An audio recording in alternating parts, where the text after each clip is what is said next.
Sir, നമ്മൾ കേരളത്തിലെ special intensive revision അഥവാ തീവ്ര വോട്ടർ പരിഷ്കരണ നടപടികൾ പൂർത്തിയായി. കരട് വോട്ടർ പട്ടിക പ്രസിദ്ധീകരിച്ചിരിക്കുകയാണ്. ഞാൻ കേരളത്തിൽ മുഴുവൻ ഉള്ള വിവരങ്ങളല്ല ഉദ്ദേശിക്കുന്നത്. നമ്മുടെ തിരുവനന്തപുരം ജില്ലയിൽ ഏതാണ്ട് 1.5 ലക്ഷത്തോളം വോട്ടുകൾ അസാധുവാണെന്ന് കണ്ടെത്തി കരട് വോട്ടർ പട്ടികയിൽ നീക്കം ചെയ്യപ്പെട്ടിട്ടുണ്ട്. അതിൽ തിരുവനന്തപുരം സെൻട്രൽ, കഴക്കൂട്ടം, വട്ടിയൂർക്കാവ്, നേമം ഈ 4 നഗര മണ്ഡലങ്ങളിലും വ്യാപകമായ രീതിയിൽ 50,000 മുതൽ 30,000 വരെ വോട്ടുകൾ ഈ അസാധുവാണെന്ന് കണ്ടെത്തി നീക്കം ചെയ്യപ്പെട്ടിട്ടുണ്ട്. ഈ ഒരു നീക്കം ചെയ്യൽ നമ്മുടെ തിരഞ്ഞെടുപ്പ് പ്രക്രിയയെ, വോട്ടെടുപ്പിനെ എങ്ങനെ ബാധിക്കും? ഈ പ്രത്യേകിച്ചും തിരുവനന്തപുരം നഗരത്തിൽ BJP വലിയ രീതിയിൽ സ്വാധീനമുള്ള മണ്ഡലങ്ങളാണ്. നഗരമണ്ഡലങ്ങൾ 4 BJP വലിയ വിജയപ്രതീക്ഷ പുലർത്തുന്നു. ഇവിടെ വാസ്തവത്തിൽ CPM ആണ് ഇപ്പോൾ ഇവിടെ എല്ലാം മുന്നിട്ട് നിൽക്കുന്നത്. അപ്പോൾ ഈ വോട്ടുകൾ അസാധുവാണെന്ന് കണ്ടെത്തി നീക്കം ചെയ്യപ്പെട്ട വോട്ടുകൾ ആരുടെ വിജയ പരാജയങ്ങളെ ബാധിക്കും? ഇത് നമ്മൾ ഈ ഒരു വിഷയം ചർച്ച ചെയ്യും മുമ്പ് ഒരു ജനാധിപത്യ സംവിധാനത്തിൽ, വിശേഷിച്ചും ലോകത്തെ ഏറ്റവും വലിയൊരു ജനാധിപത്യ പ്രക്രിയ നടക്കുന്ന ഒരു രാജ്യമെന്ന നിലയിൽ വളരെ സുതാര്യമായിട്ട് വേണം ഒരാളുടെ വോട്ട് വിനിയോഗിക്കാൻ. അതെ, വളരെ സുതാര്യത വേണം, അങ്ങേയറ്റത്തെ സുതാര്യത വേണം തീർച്ചയായും. അപ്പോൾ ആ സുതാര്യത ഇത്തരത്തിലുള്ള വോട്ടർ പട്ടിക പരിഷ്കരണം വഴി വളരെ കൃത്യമായ രീതിയിൽ സംഭവിക്കേണ്ടതാണ്. നമ്മുടെ നാട്ടിൽ ഒരുപാട് കാണുന്നു. ഇപ്പോൾ കോടാനുകൂടി ജനങ്ങളുള്ള ഒരു നാട്ടിൽ, രാജ്യത്ത്, അതും ഈ ഇലക്ഷൻ നടക്കുന്നെന്ന് പോലും അറിഞ്ഞുകൂടാത്ത ആൾക്കാർ ഇന്ത്യയുടെ സംസ്ഥാനങ്ങളുടെ പല ഭാഗങ്ങളിലുണ്ട്. അത്തരത്തിലൊരു രാജ്യത്ത് ഇത്തരത്തിലുള്ളൊരു പ്രക്രിയ, എനിക്കും നിങ്ങൾക്കും വോട്ടവകാശമുണ്ട്. അത് അപ്പോൾ നമ്മളിപ്പോൾ തിരുവനന്തപുരത്തിൻ്റെ ഹൃദയഭാഗത്തിരുന്നുകൊണ്ട് സംസാരിച്ചിട്ട് കാര്യമില്ല. അത് അറിഞ്ഞുകൂടാത്ത ആൾക്കാരുണ്ട് രാജ്യത്ത്. അത് ഉൾനാട് ഒരുപാടുണ്ട്. അത് ചില വനവാസി വിഭാഗങ്ങളുണ്ട്, അവർക്ക് ഇതിനെ കുറിച്ച് അറിഞ്ഞുകൂടാ. പ്രക്രിയ എന്താണെന്ന് കേരളത്തിൽ പോലും ഉണ്ട്. ഇത്തരം കാര്യങ്ങളെയൊക്കെ കൃത്യമായി അറിയുന്ന ചില രാഷ്ട്രീയ പാർട്ടികൾ, ഒരാൾ മരിച്ചാൽ അത് ഡിലീഷൻ എഴുതി കൊടുക്കില്ല, പേര് അവിടെ നിന്ന് ഒഴിവാക്കാൻ ചെയ്യാൻ എഴുതി കൊടുക്കില്ല. ഒരാൾ സ്ഥലം മാറിപ്പോയാൽ പേര് നീക്കം ചെയ്യാൻ എഴുതി കൊടുക്കില്ല. ഇങ്ങനെ ഒരുപാട് കാര്യങ്ങൾക്ക് ഈ അതവിടെ കിടക്കട്ടെ, നമ്മുടെ വോട്ടാണെങ്കിൽ അവിടെ കിടക്കട്ടെ എന്ന് വിചാരിക്കും. ഇല്ലെങ്കിൽ കള്ളവോട്ട് ഇപ്പോഴാണ് വാസ്തവത്തിൽ ഈ ഇലക്ഷൻ കൂടുതൽ TN ശേഷൻ, ഈ ചീഫ് ഇലക്ഷൻ അതിനുശേഷമാണ് ഇതിനകത്ത് കുറേയൊക്കെ ഒരു നിയന്ത്രണങ്ങൾ വന്നത്. അങ്ങനെ ഒരു പദവി ഉണ്ടെന്ന് തന്നെ ഇന്ത്യയിലെ ജനങ്ങൾ തിരിച്ചറിഞ്ഞത് അദ്ദേഹം വന്നതിന് ഇവിടെ അതുകൊണ്ടാണല്ലോ ഇവിടെ പറഞ്ഞത്. ഇവിടെ നമ്മുടെ മുഖ്യമന്ത്രി ആദ്യം പറഞ്ഞ എന്താ, ഈ ഒരു പ്രക്രിയ ഇവിടെ നടക്കില്ലെന്നാണ്. അതെ, SIR ഇവിടെ നടത്തില്ലെന്നാണ് പറഞ്ഞത്. ഇപ്പൊ നടന്നില്ലേ? അല്ലാതെ കേരള മുഖ്യമന്ത്രിയും തമിഴ്നാട് മുഖ്യമന്ത്രിയും ബംഗാൾ മുഖ്യമന്ത്രിയും കരഞ്ഞു. മാത്രമല്ല, മമത പറഞ്ഞത് SIR-ഉമായിട്ട് ബീഹാറിന്റെ അതിർത്തി കടന്ന് ആരെങ്കിലും ഇങ്ങോട്ട് വന്നാൽ, നമ്മുടെ ജാർഖണ്ഡിന്റെ അതിർത്തി കടന്ന് ഇങ്ങോട്ട് വന്നാൽ മുട്ടുകാല് തല്ലി പിടിക്കും എന്നൊക്കെയാണ്. എന്തായി? എത്രയോ സമയം സുപ്രീം കോടതി അനുഭവിച്ച് പറയാനൊക്കെ പറഞ്ഞു. അവിടെ നിന്ന് പറഞ്ഞ് കരഞ്ഞ് നടന്ന് പഠിച്ച പണി പണിയിട്ട് നോക്കിയിട്ട് ഈ ഇലക്ഷന് വേണ്ട, തൊട്ടടുത്ത ഇലക്ഷൻ ആയിക്കോട്ടെ എന്ന് വെച്ചാൽ എന്നെ ഒരു തവണ കൂടി ജയിപ്പിക്കാൻ ഇത്രയും ചെയ്തു വെച്ചിരിക്കും. സാർ, 24 വർഷം മുമ്പാണ് ഈ പറഞ്ഞതുപോലെ SIR ഇന്ത്യയിൽ നടന്നത്. അതെ, ഈ സ്വതന്ത്ര ഇന്ത്യയിൽ ആകെ 9 തവണ ഇത് നടന്നിട്ടുണ്ട്. അപ്പൊ ഈ 24 വർഷത്തിന് ശേഷം ഇത് നടത്തുമ്പോൾ വലിയ എതിർപ്പുമായിട്ട് ഇവർ വരുന്നതിന്റെ കാരണം അതാണ് അധികാരം എന്ന് പറയുന്നത്. ആ അധികാരം വിട്ടുകളാൻ ആർക്കും, അത് ഇവർ ചെയ്ത കള്ളത്തരങ്ങളെല്ലാം ഒരു സമഗ്ര പരിഷ്കരണത്തോടു കൂടി പുറത്താവും. അങ്ങനെ പുറത്താവാനുള്ള ഭീതി ആർക്കാ? അങ്ങനെ ചെയ്തിട്ടുള്ള ആൾക്കാർക്ക്, ജയിച്ച അധികാരത്തിലിരിക്കുന്ന. ഇപ്പൊ എന്തുകൊണ്ടാണ് കേരള സർക്കാർ ഉണ്ടായിരിക്കുന്നത്? ഇത് ഒഴിവാക്കപ്പെടേണ്ടവരെയാണ് ഒഴിവാക്കി. അല്ല, ഇപ്പോൾ ഈ ഇത്തരത്തിൽ സമഗ്ര വോട്ടർ പട്ടിക പരിഷ്കരണം കഴിഞ്ഞതിന് ശേഷം ബീഹാറിൽ അവർ മുന്നേറി, അവിടെ മുന്നേറി, ഇവിടെ മുന്നേറി, ഇത് പറഞ്ഞിട്ട് കാര്യമില്ല. വോട്ടേഴ്സിൽ നിന്നും, ആ ലിസ്റ്റിൽ നിന്നും ഒഴിവാക്കപ്പെടേണ്ട ആൾക്കാരെ ഒഴിവാക്കുക. ഒഴിവാക്കാതെ വച്ചുകൊണ്ടിരുന്ന ചിലരുണ്ട്. അങ്ങനെ ഒഴിവാക്കാതെ വച്ചുകൊണ്ടിരുന്നവർക്ക് ഈ ഒഴിവാക്കിയവരുടെ വോട്ട് നേരത്തെ ലഭിച്ചിരുന്നു എന്നുള്ളത് കൊണ്ടാണ് അവർ അതിനുശേഷം അവർ തെരഞ്ഞെടുപ്പ് തോറ്റുപോയി. ഈ ഒഴിവാക്കലിനെ എതിർക്കുന്ന മാത്രമല്ല, അതിനുശേഷം നടന്ന സംസ്ഥാനങ്ങളിലെ തെരഞ്ഞെടുപ്പിൽ ഈ പാർട്ടികൾ തോറ്റുപോയത് ഇതുകൊണ്ടാണ്. സാർ, അതുകൊണ്ടാണ് ഞാൻ ഈ 4 മണ്ഡലങ്ങൾ എടുത്തു ചോദിക്കുന്നത്. തിരുവനന്തപുരം, കഴക്കൂട്ടം, വട്ടിയൂർക്കാവ്, നേമം. ഈ 4 മണ്ഡലത്തിലും കൂടെ ഏതാണ്ട് 1.5 ലക്ഷത്തോളം വോട്ടുകളാണ് അസാധുവാണെന്ന് കണ്ടെത്തി നീക്കം ചെയ്യപ്പെട്ടിരിക്കുന്നത്. ആ നീക്കം ചെയ്യപ്പെടൽ ആരുടെ ജയപരാജയങ്ങളെ സ്വാധീനിക്കും? ഉറപ്പായും ഈ മണ്ഡലങ്ങൾ എല്ലാം തന്നെ ഇപ്പോൾ തന്നെ വട്ടിയൂർക്കാവ് എടുത്തു കഴിഞ്ഞാൽ കഴിഞ്ഞ ഇലക്ഷനിൽ 21,000 പേരെ വോട്ടിനാണ് ഭൂരിപക്ഷം ചെയ്തത്. പിന്നെ തിരുവനന്തപുരം സെൻട്രലാണെങ്കിൽ 7000 ചില്ലുവാൻ വോട്ടിലാണ് ജയിച്ചത്. ആന്റണി രാജു ജയിച്ചത്. നേമത്താണെങ്കിൽ 3000-ലധികം 4000-ഓളം വോട്ടുകൾക്കാണ് ജയിച്ചത്. കഴക്കൂട്ടത്ത് 23,000 ചില്ലുവാൻ വോട്ടുകൾ, അതായത് പരമാവധി 23,000 കഴക്കൂട്ടത്ത്. ഇവിടെ കഴക്കൂട്ടത്തില് പിന്നെ 32,769 വോട്ടുകൾ നീക്കം ചെയ്യപ്പെട്ടു കഴിഞ്ഞു എന്നുള്ളതാണ്. അപ്പോൾ സ്വാഭാവികമായും ഒരു കാര്യം നമുക്ക് വളരെ വ്യക്തമാണ്, BJPയോ കോൺഗ്രസോ ഏത് പാർട്ടിയോ ആയിക്കോട്ടെ, ഇവരാരും മുന്നോട്ട് വന്നിട്ട് ഞങ്ങൾ ഇതൊക്കെ ചെയ്തു എന്ന് പറയില്ല. എല്ലാ രാഷ്ട്രീയ പാർട്ടികൾക്കും വ്യക്തമായ പിന്നെ ഇതിനകത്ത് ഉത്തരവാദിത്തമുണ്ട്. അത് BJPക്കാവട്ടെ, CPM കോൺഗ്രസിനാവട്ടെ, ബാക്കി ഏത് പാർട്ടിക്കാവട്ടെ. കാരണം ഒരാൾ ഇവർ ഈ രാഷ്ട്രീയ പാർട്ടികളുടെ കൂടി പങ്കാളിത്തത്തോടുകൂടി ഇതൊക്കെ നടക്കുന്നത്. അതുകൊണ്ടാണ് ഇത് വേണ്ടെന്നവർ പറയുന്നത്. അതുകൊണ്ടാണ് ഈ തെരഞ്ഞെടുപ്പ് പരിഷ്കരണ നടപടികളിൽ മുഴുവനും രാഷ്ട്രീയ പാർട്ടികളെ കൂടെ ഉൾപ്പെടുത്തുന്നത്. മീറ്റിങ്ങുകളിൽ ഇവരെല്ലാം വിളിക്കും. ഈ ബൂത്ത് ലെവൽ അസിസ്റ്റന്റ്മാരായിട്ട് വരുന്നത് പോലും ഈ രാഷ്ട്രീയ പാർട്ടികളുടെ പ്രതിനിധികളാണ്. ഈ പ്രോസസ് നടക്കണമെങ്കിൽ അവരുടെ സഹായം രാഷ്ട്രീയ പാർട്ടികളുടെ പ്രതിനിധികൾ ഇല്ലാതെ നടക്കില്ല. അപ്പൊ സ്വാഭാവികമായിട്ട് അവർക്കറിയാം അവരുടെ ഒരു അലംഭാവമാണ് ഇതിനകത്ത് ഉണ്ടായിട്ടുള്ളത്. സാർ, ആ അലംഭാവം മനഃപൂർവ്വം കാണിക്കുന്നതാണോ അതോ സ്വാഭാവികമായ ഒരു അലംഭാവം? എനിക്ക് വോട്ട് കിട്ടുമെങ്കിൽ പിന്നെ എന്തിന് ഞാനത് മിണ്ടണം എന്നുള്ള ഒരു പ്രതീതിയാണ് ഇരിക്കുന്നത്. അങ്ങനെയെങ്കിൽ അതായത് ഒരാള് മരിച്ചുപോയി, പക്ഷെ അത് എന്റെ പാർട്ടിക്ക് കിട്ടുന്ന വോട്ടാണ്.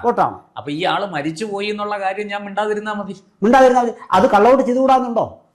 അവിടെയാണ് അതാണ് പറഞ്ഞത്. ഈ ഇലക്ഷൻ പ്രോസസ്സ് കൂടുതൽ ട്രാൻസ്പെറന്റ് ആയി വന്ന നാളുകൾക്ക് മുതൽ ഇതിനുള്ള സാധ്യത കുറഞ്ഞു വന്നു. എല്ലാം ഈ 40,000 ഒഴിവാക്കിയെങ്കിൽ 40,000 LDFന് കിട്ടിയെന്നോ UDFന് കിട്ടിയെന്നോ ഒന്നുമല്ല ഞാൻ പറയുന്നത്. നമ്മുടെ ഈ ഒരു കള്ളവോട്ടിനുള്ള സാധ്യതകൾ പരമാവധി കുറച്ചു കൊണ്ടുവരാൻ കമ്മീഷന് കഴിഞ്ഞു. അതാണ് നമ്മൾ നേരത്തെ ശേഷത്തെ കാര്യം പറഞ്ഞത്. ഒരുപാട് കാര്യങ്ങൾക്ക് സുതാര്യത കൂടി വരുന്നു. അപ്പൊ പിന്നെ ഈ മാൽപ്രാക്ടീസ് പരമാവധി കുറച്ചു. എങ്കിൽ കൂടിയും മാൽപ്രാക്ടീസിനുള്ള സാധ്യതകളുണ്ട്. അവിടെയാണ് വാസ്തവത്തിൽ ഈ നേരിയ ഭൂരിപക്ഷത്തിന് ജയിക്കുന്ന. എപ്പോഴും നമുക്ക് ഈ കള്ളവോട്ട് നടക്കുമെന്നൊന്നും നടക്കില്ല എന്നൊന്നും ആർക്കും അങ്ങനെ നെഞ്ചി വിരിച്ചിട്ട് പറയാൻ കഴിയില്ല. ഞാനൊരു എക്സാമ്പിൾ പറയാം. ആലപ്പുഴ ദേവദാസ് എന്ന് പറയുന്ന പിന്നെ ആൾ മത്സരിക്കുന്ന സമയത്ത് അദ്ദേഹത്തിന് ഒരുപാട് കള്ളവോട്ട് ചെയ്തിട്ടുണ്ടെന്ന് G. സുധാകരൻ പരസ്യമായി പറഞ്ഞു, പ്രസംഗിച്ചപ്പോ പറഞ്ഞത്. എന്നിട്ട് അവിടെ തെറിച്ചു വീണ വാക്കുകളെ ഓരോന്നേരം എടുത്ത് വിഴുങ്ങുകയും ചെയ്തു. അത് വാർത്തയായോ? അത് വലിയ വാർത്തയായി. അദ്ദേഹം അത് ഞാൻ ഒരു ആവേശത്തിന് പറഞ്ഞു. ഇങ്ങനെ ഓരോ ബൂത്തിലും ഞങ്ങൾ ഇത്ര വച്ച് ചെയ്യും എന്നൊക്കെ പറഞ്ഞ് നേതാക്കളോട് ജയിച്ചിരിപ്പുണ്ട്. അപ്പോ അവർ കള്ളവോട്ട് ചെയ്തിട്ടുണ്ടെന്നാണ് ഈ പറഞ്ഞത്. പക്ഷെ അത് ഞാനൊരു ഓളത്തിന് പറഞ്ഞു പോയതാണ്, ആൾക്കാരെ വികാരം കൊള്ളിക്കാൻ. അപ്പോ ഞാനൊരു സംശയം ചോദിക്കട്ടെ. ഈ നേമത്ത് ഏതാണ്ട് ഒരു 4000 വോട്ടിനാണ് ജയിച്ചിരിക്കുന്നത് കഴിഞ്ഞ 2021 CPM. അപ്പോൾ സ്വാഭാവികമായിട്ടും അവിടെ ഇത്തരത്തിലുള്ള മാൽ പ്രാക്ടീസ് നടന്നതായിട്ട് സംശയിച്ചാൽ നമുക്ക് കുറ്റം പറയാൻ കഴിയില്ല. കാരണം ഈ 38,000-40,000 വോട്ടുകളോളം ഇപ്പൊ ഒഴുകി പോയിട്ടുണ്ടെങ്കിൽ, പരിഷ്കരിക്കപ്പെട്ടപ്പോഴത്തേക്ക് പോയിട്ടുണ്ടെങ്കിൽ ഇത്രയും അവർ ചെയ്തു എന്നല്ല നമ്മൾ ഈ പറയുന്നത്. ആരൊക്കെ ചെയ്തു, സ്വാഭാവികമായിട്ടും ഇതിലൊരു പകുതിയെങ്കിലും ചെയ്യപ്പെടാൻ സാധ്യതയുണ്ടോ? ഉറപ്പല്ലേ. അപ്പൊ അതിനകത്ത് കുറ്റക്കാരെ വരുന്ന ഒരു പ്രിസൈഡിംഗ് ഓഫീസറും മുതൽ ഇങ്ങോട്ട് താഴേക്ക് എല്ലാവരും വരും. ഒരു കള്ളവോട്ട് കണ്ടുപിടിക്കാൻ എനിക്ക് പറ്റിയില്ലെങ്കിൽ ഞാനും കുറ്റക്കാരനല്ലേ, ഞാൻ ചെയ്യും. പക്ഷെ നിങ്ങൾ ഞാൻ ടിക്കറ്റ് എടുക്കാൻ ട്രെയിനിൽ യാത്ര ചെയ്യും, പിടിക്കാനുള്ള ചീറ്റിയുണ്ട്, അവർ പിടിച്ചോട്ടെ എന്ന് പറഞ്ഞാൽ അത് സംഭവിക്കും. വേണമെങ്കിൽ പിടിക്കുന്നവരെ യാത്ര ചെയ്യും എന്ന് പറഞ്ഞാൽ. അപ്പൊ നമ്മുടെ ആത്യന്തികം എന്താണ്? വിജയമല്ലേ ലക്ഷ്യം. ഇത് തെരഞ്ഞെടുപ്പല്ലേ. അവരുടെ ഭാഗത്ത് നിന്ന് ഒരു ഫുട്ബോൾ കളിയാകുമ്പോൾ ജയിക്കാൻ എന്ത് കുതുണ്ടാവും ഞാൻ കാണിക്കും. അതായത് ഞാൻ ഫൗള് നടത്തും. വേണമെങ്കിൽ റഫറി വിസിലടിച്ചോ, പിടിക്കണമെന്ന് പറഞ്ഞില്ലല്ലോ. അപ്പൊ അങ്ങനെയാണെങ്കിൽ സാർ അവിടെ ഞാനിതൊക്കെ ചെയ്യും, നിർബന്ധമാണ് ചെയ്യും. അപ്പോൾ വരാൻ പോകുന്ന തെരഞ്ഞെടുപ്പിൽ 2026 ഈ നീക്കം ചെയ്യപ്പെട്ട 1.5 ലക്ഷം വോട്ടുകൾ വളരെ ക്രൂഷ്യലാവും. കാരണം ഇത് ഏത് പാർട്ടിയാണോ ഇതൊക്കെ ചെയ്യുന്നത് അവർക്ക് കനത്ത തിരിച്ചടി വരാൻ പോകുന്ന തെരഞ്ഞെടുപ്പിൽ പരമാവധി നോക്കുമെന്നേ. 20 വോട്ടാണ് അവിടെ ചെയ്യാൻ പറ്റുന്നത്. ഇതൊക്കെ ഈ 40,000 വോട്ട് നമ്മൾ ഒരിടത്ത് തന്നെ കേന്ദ്രീകൃതമായിട്ടുള്ള വോട്ടുകളല്ല. ഈ മണ്ഡലത്തിലുടനീളം പല സംഭവങ്ങളാണ് കിടക്കുന്നത്. ഒരു ബൂത്തിൽ ഞാൻ പറയട്ടെ, ഒരു 10 കള്ളവോട്ട് വെച്ച് ചെയ്തു എന്നിരിക്കട്ടെ. ഈ തരത്തിൽ 10 വോട്ട് ഞാൻ പറഞ്ഞ ഒരു ബൂത്തിൽ നമ്മൾ ഈ 4 മണ്ഡലം കൂടെ എടുക്കുമ്പോൾ തന്നെ ഏതാണ്ട് 600-700 ബൂത്തുകൾ വരും എന്നാണ് എൻ്റെ ഞാനൊരു ഏകദേശ കണക്കാണ് പറയുന്നത്. ഈ ഓരോ ബൂത്തിലും 10 വോട്ട് വെച്ച് ചെയ്യുമ്പോൾ തന്നെ അവിടെ തന്നെ ഏതാണ്ട് 7,000 വോട്ട്. 600-700 പോട്ടെ, പിന്നെ ഇതിനകത്ത് ഒരു 200-300 പ്ലസ് ഒക്കെ വരും. അവിടെ ഇപ്പൊ എന്തെങ്കിലും പറയിച്ച് എന്നെ കൊണ്ട് അപകടത്തിൽപ്പെടുത്തരുത്. തെളിവുകളില്ല. അല്ല, നമ്മളിപ്പോ കിട്ടിയ വാർത്തകളും വെച്ചാണ് ഞാൻ പറഞ്ഞത്. ഇതിനൊക്കെയുള്ള സാധ്യതയുണ്ട്. ഇല്ലെങ്കിൽ പിന്നെ ഈ ആവലാതി പ്രശ്നങ്ങളില്ലല്ലോ. കാരണം നിലവിളിക്കേണ്ട ആവശ്യമില്ലല്ലോ. അതെ അതെ സാർ, ബീഹാറിൽ വലിയ നിലവിളിയായിരുന്നു. പക്ഷേ സുപ്രീം കോടതിയിൽ വലിയ ഹർജിയായിട്ട് പൊക്കിപ്പിടിച്ച് നമ്മുടെ ബീഹാറിലെ പ്രതിപക്ഷം, ഇന്ത്യയിലെ പ്രതിപക്ഷം മൊത്തത്തിൽ അവിടെ പോയി. നമ്മുടെ പ്രശാന്ത് ഭൂഷൺ ഒക്കെ അവിടെ പ്രത്യേകം ഹർജി കൊടുത്തു. കോടതി ചോദിച്ചൊരു ചോദ്യം, നിങ്ങൾ ഈ പറയുന്ന 56 ലക്ഷമോ മറ്റോ ആൾക്കാർ നീക്കം ചെയ്തു, പക്ഷെ ഉയർന്നിരിക്കുന്നത് 2 പരാതിയാണ്. ബാക്കിയുള്ളവരൊക്കെ എവിടെ പോയി? ഇത്ര ആൾക്കാരുടെ വോട്ട് ഒരാൾ ഇപ്പൊ എന്റെ വോട്ട് നഷ്ടപ്പെട്ടു സാർ, ഞാൻ തീർച്ചയായിട്ടും പരാതിപ്പെടും.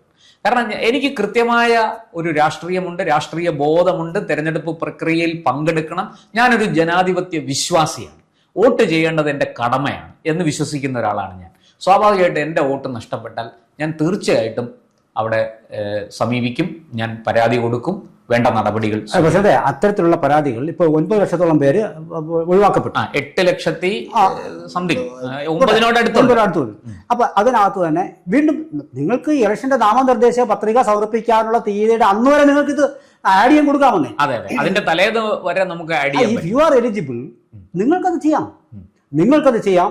അപ്പൊ ഇനി സാധ്യതയുണ്ട്, ഇതൊരു അന്തിമ വിധിയൊന്നും അല്ല, നിങ്ങൾക്ക് സാധ്യതയുണ്ട്. ഇപ്പൊ തന്നെ എനിക്ക് തോന്നുന്നു ഒരു കഴിഞ്ഞ ദിവസങ്ങൾ വെച്ച് നോക്കുമ്പോൾ ഏതാണ്ട് ഒരു 2 ലക്ഷത്തിനകത്ത് ഒരു 1.25 ലക്ഷത്തോളം ആൾക്കാർ ഈ ഡിലീഷനും അഡീഷനും വേണ്ടി പേര് ചേർക്കാനും ഒഴിവാക്കാനും വേണ്ടി. ഇപ്പൊ ഞാൻ വിചാരിക്കുകയാണ്, എന്റെ വീടിന്റെ തൊട്ടപ്പുറത്ത് ഒരാൾ മരിച്ചുപോയി, പക്ഷെ അത് വോട്ടർ പട്ടികയിൽ ഞാൻ നോക്കിയപ്പോൾ ഉണ്ട്. അപ്പൊ ഞാൻ പറയും ഇത് ഡിലീറ്റ് ചെയ്യാൻ വേണ്ടി അത് അംഗീകരിക്കപ്പെട്ട രാഷ്ട്രീയ പാർട്ടികളുടെ കയ്യിൽ എത്തിക്കുക, ഇത് നിങ്ങളുടെ വോട്ടല്ല പക്ഷെ പുള്ളി ഉണ്ടെന്ന് പറയും. അപ്പൊ അവരത് ഒഴിവാക്കാണ്ട് അവരെ എഴുതി കൊടുക്കും. ഇതേപോലെ മറ്റവനും നോക്കും. ഇങ്ങനെ ഒരു കൂട്ട യുദ്ധമാണ് നടന്നുകൊണ്ടിരിക്കുന്നത്, പരസ്പരം. അപ്പൊ അത് സംഭവിച്ചുകൊണ്ടിരിക്കുന്നത് ദൗർഭാഗ്യവശാൽ ഇടത് വലത് മുന്നണികളിൽ നിന്നാണ്.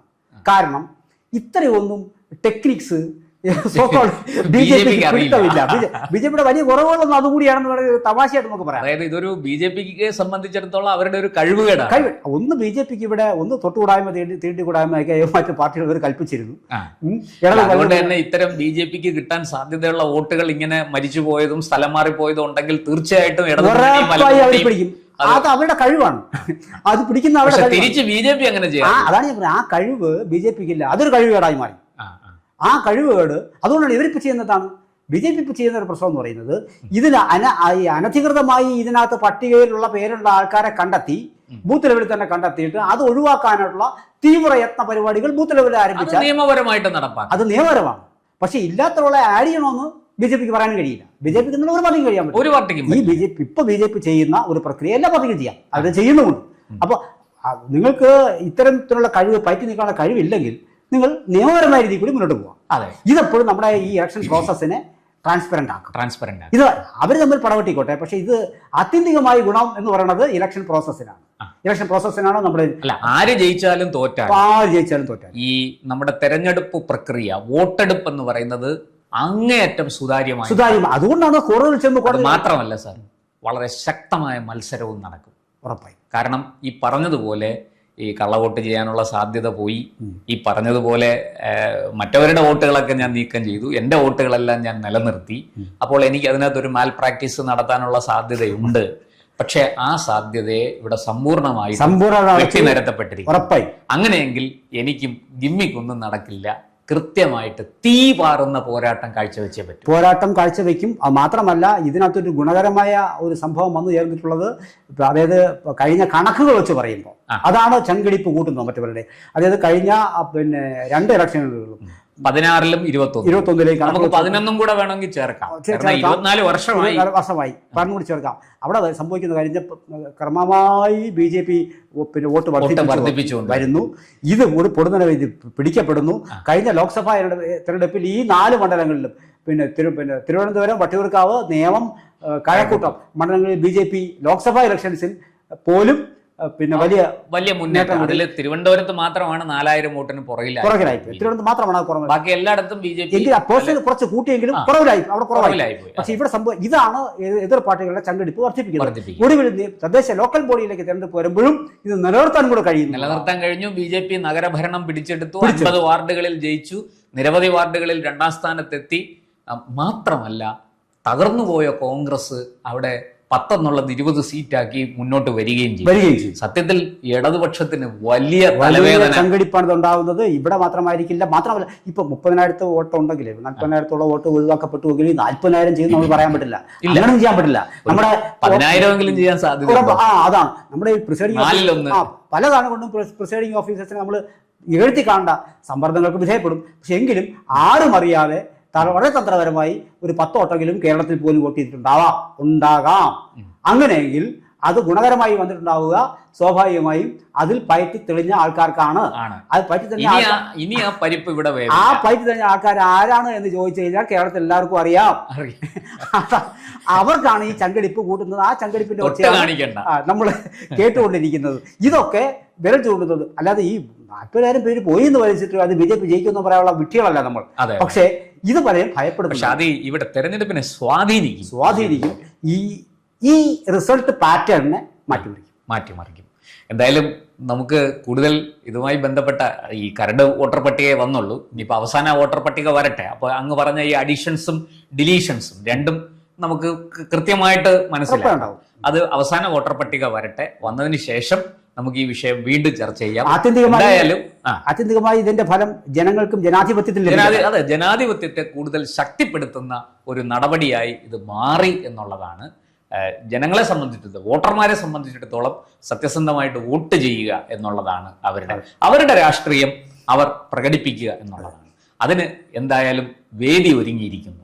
ബാക്കി കാര്യങ്ങൾ നമ്മുടെ യഥാർത്ഥ വോട്ടർ പട്ടിക കൂടെ വരട്ടെ. വന്നിട്ട് നമുക്ക് ഈ വിഷയം ഒന്നുകൂടെ ചർച്ച ചെയ്യാം. നന്ദി. കൂടുതൽ വാർത്തകളും വിശേഷങ്ങളും നേരിട്ട് ലഭിക്കാൻ ജനങ്ങളിൽ നിന്ന് ജനങ്ങളിലേക്ക് ജനഭൂമി ന്യൂസ് സബ്സ്ക്രൈബ് ചെയ്യൂ. ബെൽ ബട്ടൺ അമർത്താനും മറക്കരുത്.